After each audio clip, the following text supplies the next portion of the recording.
आहेत मंत्री महोदयांचं उत्तरही आपण ऐकलं। तुकाराम म्हणता म्हणता रामराम म्हणायची पाळी या सभागृहात किती वेळा तर यायची। पण काय होतंय की एजन्सीनं काल पण आलं, मी काल पण बोललो, आज पण बोललो, तुम्हाला तुमचं मला एक सांगा की मंत्री महोदयांनी आता या संदर्भात स्पष्टपणे सांगितलं की चौकशी केली होती तर त्यामध्ये ते निर्दोष आढळलेत।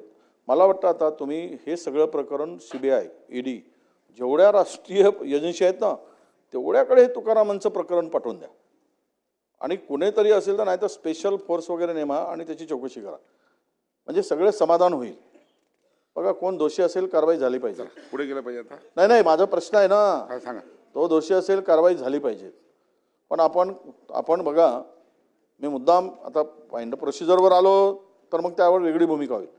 अध्यक्ष महोदय तो अधिकार अध्यक्ष महोदयाचा असतो, पीठासीन अधिकाऱ्यांचा असतो, माननीय अध्यक्ष महोदयांचा असतो। लक्षवेधी स्वीकारणं न स्वीकारणं, आम्ही आज लक्षवेधी पाहत आहोत। आम्ही माझं फाइंड प्रोसिजरच्या माध्यमातून तर नंतर मी मला संधी द्यावी अशी विनंती करतो, पण आज मी आता तो विषय काढणार नाही कारण आमच्या माननीय सदस्यांना वेगळं वाटेल। माझी भूमिका स्पष्ट आहे मंत्री महोदय, तुम्हाला या पलीकडे जाऊन कोणती चौकशी नेमायची आहे का ते सांगून टाका आणि एकदा या विषयावर चौकशीमध्ये जर तुकाराम मुंडे दोषी आढळत असतील तर कारवाई करून टाका। पण ज्या पद्धतीनं दोनही सदस्य आपलं म्हणणं मांडून ते त्यांच्याकडे असलेले पुरावे देत आहेत त्याची एकदा सांगून टाका ना तुम्ही की आम्ही उच्चस्तरीय चौकशी करू, काय करू। पण ते तुम्ही काय होत आहे ते बॉल टाकतात, तुम्ही टोलवता, रन निघतच नाही, असं चाललेलं आहे।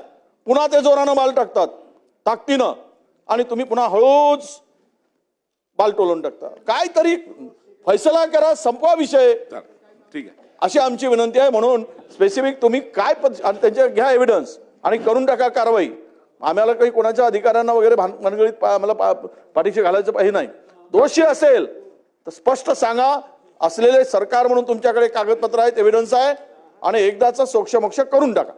बोला अध्यक्ष महोदय, पुन्हा एकदा सांगतो की दोन एजन्सींनी यांची चौकशी केलेली आहे, दोन्ही एजन्सींनी यांना क्लीन शीट दिलेली आहे आणि महिलांच्या बाबतीतली जी काही इन्क्वायरी आहे ती सुरू आहे। राधिका रस्तोगींच्या समितीच्या अंडर ती चौकशी सुरू आहे।